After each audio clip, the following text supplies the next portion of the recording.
तो hello guys, स्वागत है आपके इस प्यारे से यूट्यूब चैनल पे जिसका नाम है द क्वेश्चन सब। तो आज की वीडियो में लेकर आ चुका हूँ मैथ्स क्लास 11 का, है ना।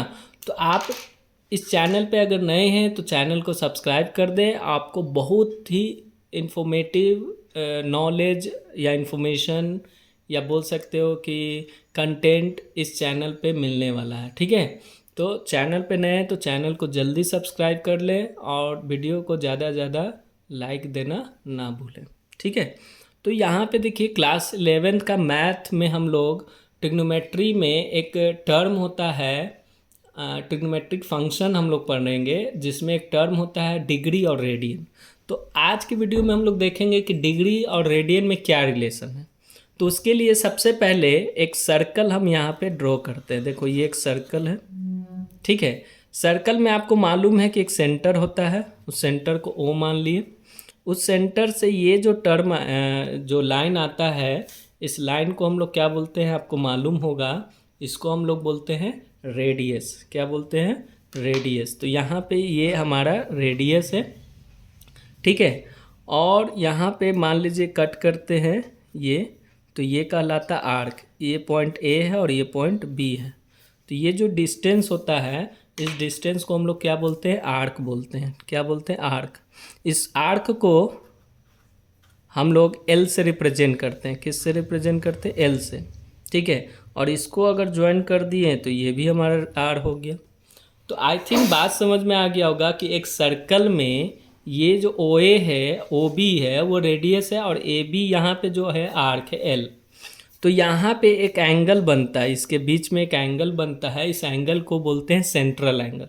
और ये सेंट्रल एंगल जो होता है थीटा, इसको हम लोग थीटा से रिप्रेजेंट करते हैं। और ये थीटा जो होता है हमारा, वो याद रखना कि एक रिलेशन होता है इसमें, theta is equal to arc by radius. क्या कहलाता है? Arc by radius.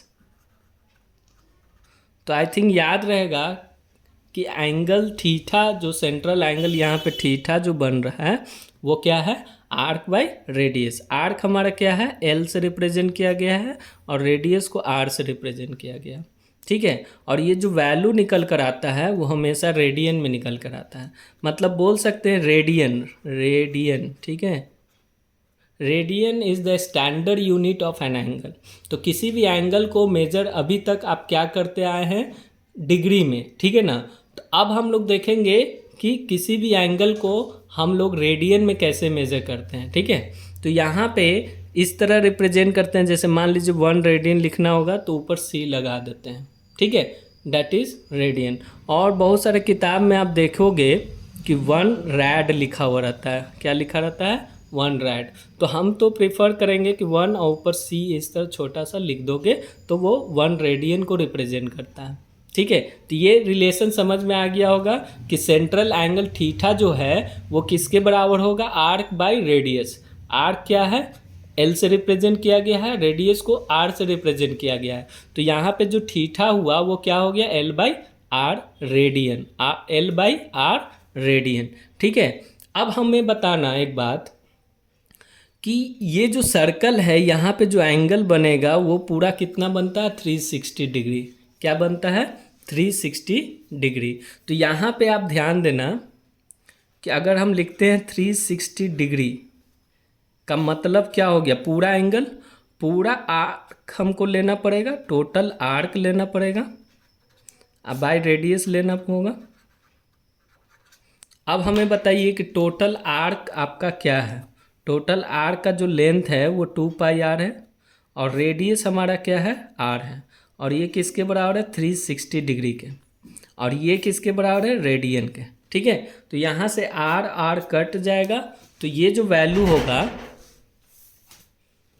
ये जो वैल्यू होगा वो 360 degree is equal to 2π radian होगा, ठीक है।